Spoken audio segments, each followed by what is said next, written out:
Председатель правительства Ингушетии Владимир Сластенин провел встречу с главным инспектором УИС ФСИН России Георгием Виноградовым и начальником ОФСИН России по Ингушетии Наурби Бекмухамбетовым. В ходе встречи обсуждались актуальные вопросы взаимодействия ФСИН России и региональных властей по ряду направлений, в частности, работа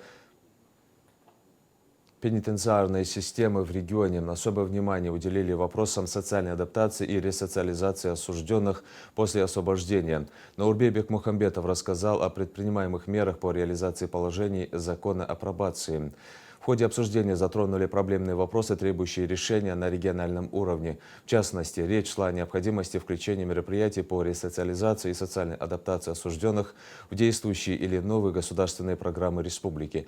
Стороны выразили готовность к дальнейшему конструктивному взаимодействию с целью повышения эффективности работы по социальной адаптации и ресоциализации осужденных в Республике Ингушетия.